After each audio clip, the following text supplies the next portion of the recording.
Salut à tous les amis, c'est Stay Geek, j'espère que vous allez bien. Comme convenu, on se retrouve en fin de semaine pour tester la fameuse et peut-être la nouvelle reine du minage.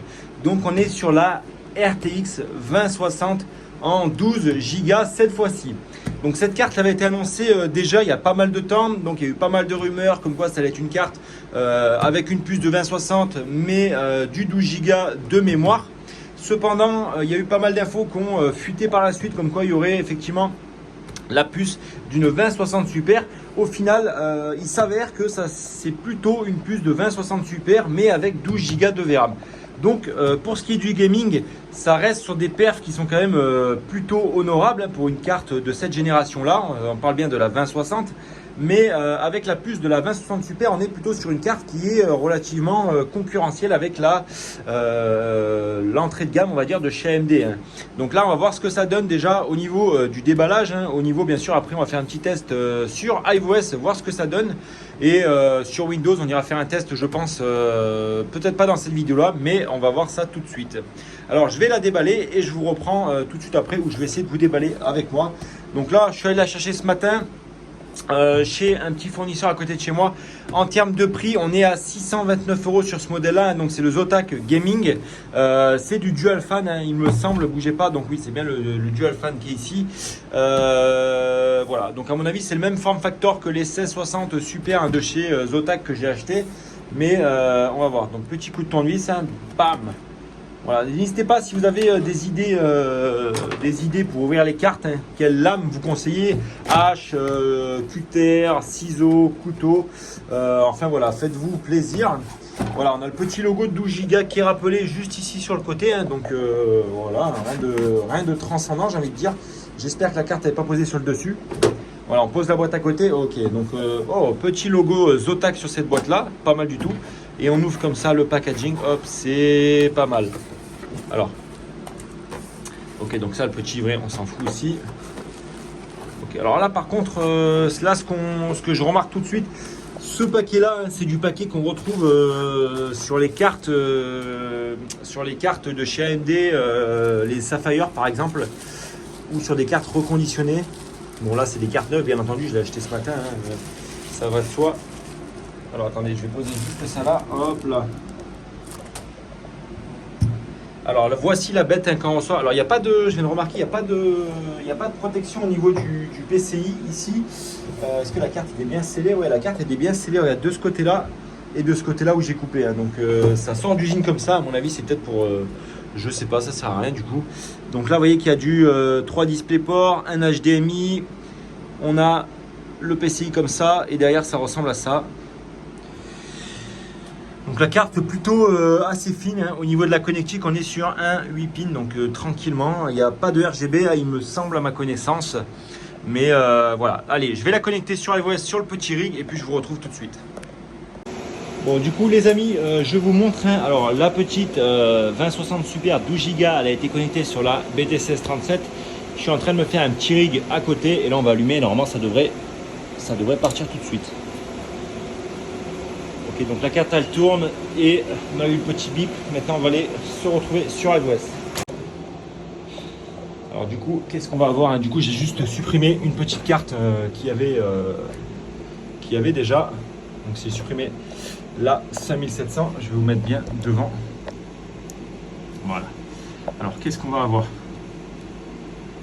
Donc déjà on va voir est-ce que ça boot bien sûr de manière stable et est-ce que ça reconnaît bien la carte tout de suite. Normalement avec la BT1637 il n'y a pas de problème particulier. On va juste attendre que le petit rig il boot ici.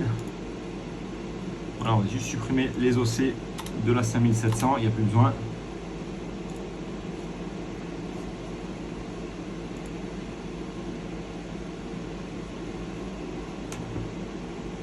Donc là les amis, je vous ai coupé tout à l'heure, je vous ai juste repris juste après en fait. Alors vous voyez, donc la carte a bien été reconnue, il y a marqué appareil 1F03 Zotac avec bien les 12000 MO de mémoire GDDR6 de chez Micron. Je vous remets juste l'appareil droit, donc on va attendre de voir ce que ça donne. Est-ce que l'appareil va être reconnu? Est-ce qu'il va falloir faire peut-être une mise à jour d'iOS? Très probablement, parce que c'est des cartes qui n'ont pas encore eu le temps de tourner sur iOS. Et donc forcément il va falloir, je pense, mettre à jour son appareil iVOS pour que ce soit bien reconnu. Vous voyez que là c'est pas encore reconnu ici, hein. On a marqué appareil 1F03.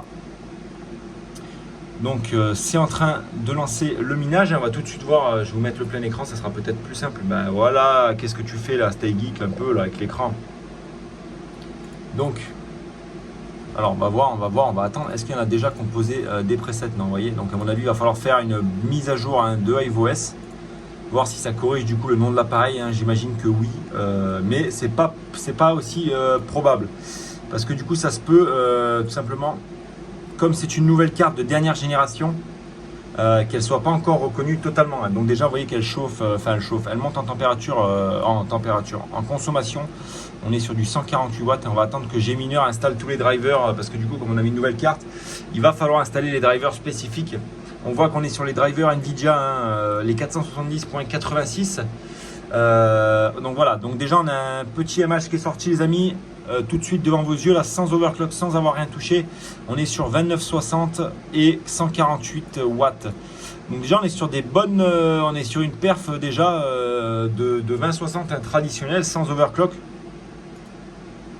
Donc à voir bien sûr en peaufinant un peu l'OC, hein. Déjà on va lui mettre les ventilateurs à 70, voir comment elle réagit la carte. Voilà, donc vous avez été nombreux à me demander déjà comment je peaufine mes overclocks. Alors moi pour faire mes overclocks c'est simple, je commence toujours par augmenter les ventilateurs ou les baisser pour voir déjà comment la carte réagit, est-ce que les overclocks s'appliquent assez facilement. Donc là vous voyez que ça se passe sans problème.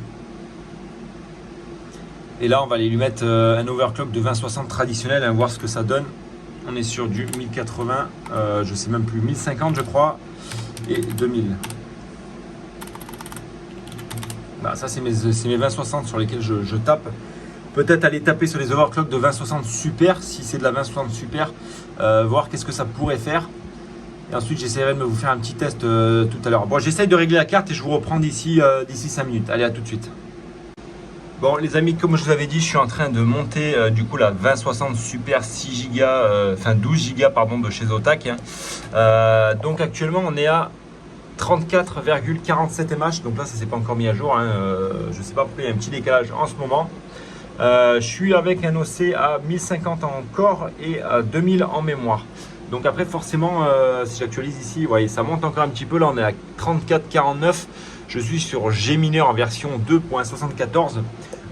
Il y a encore beaucoup de réglages à faire je pense, hein. C'est une carte qui est encore toute jeune, vous voyez que ça monte encore, donc il y a même un moyen je pense de mettre à jour et d'utiliser d'autres mineurs pour taper les 38, 39 mH comme prévu, voire peut-être plus pour le moment. Donc je vous ferai un petit bilan, je vais la faire tourner comme ça un petit peu et puis je vous ferai un petit bilan, très prochainement. Mais en tout cas c'est une carte qui est prometteuse, hein. Vous voyez 97 watts, 34 mH 50. Si j'actualise, vous voyez bon, ça stagne un petit peu, c'est normal, il faut peaufiner les overclocks, hein. Il n'y a pas encore beaucoup de monde qui dispose de cette carte, et sur iVOS il n'y a pas encore toutes les mises à jour disponibles pour justement utiliser cette carte là. Donc bon bah en attendant ça va tourner très très bien. Je vais peaufiner les overclocks et puis je vous transmettrai dans une prochaine vidéo tous les réglages que j'ai pu faire sur cette carte là. En tout cas c'est une très très bonne carte. Salut les amis, du coup je vous prends en petit facecam du coup avec l'iPhone. Donc dites-moi si la qualité déjà vidéo et sonore est suffisante pour vos oreilles. Normalement c'est de la 4K, ça devrait être largement suffisant, même au niveau du son. Alors peut-être le son un peu moins parce que du coup je suis avec le micro de l'iPhone. Donc tout simplement pour parler de cette petite 2060 12 Go, j'ai tellement l'habitude de dire les 2060 6 Go. Là on est bien sur une 2060 12 Go ici, donc on a en plus une extension de garantie de la part de Zotac. Je crois que c'est 2 ans plus 2 ans, donc on est sur 4 ans de garantie si je ne m'abuse. Donc pour le moment la carte, hein, je vous ai montré tout à l'heure, je vais actualiser ici. Voilà, on est à 34,58 mH pour un tarif de 629 €. Ça reste pas dégueu, je pense, comme je vous disais précédemment, il y a moyen d'arriver à des chiffres en mH qui soient quand même beaucoup plus importants. Parce qu'effectivement, comme c'est une nouvelle carte qui vient d'entrer sur le marché, il n'y a pas tout qui est à jour encore au niveau de iVOS, ni au niveau des drivers. Donc ça devrait arriver très prochainement, j'espère bien en tout cas, parce que ça reste une carte qui reste très prometteuse. À voir si au niveau de la tarification, bien sûr, du prix, ça descend un petit peu. On arrive à faire quelque chose de plus raisonnable pour le grand public. Je vais laisser tourner la carte une petite heure sur iOS et j'irai tout simplement la tester dans mon mini PC qui est ici sur Windows, voir ce qu'elle donne sur Windows en jeu, et etc. etc. Les amis, en tout cas, c'était Stay Geek. Je vous fais cette petite intro en facecam. Donc, n'hésitez pas dans l'espace commentaire à bombarder l'espace commentaire, le pouce bleu, le commentaire. On approche des 20 000 abonnés. Et moi, je vous dis à demain pour une nouvelle vidéo. Ciao!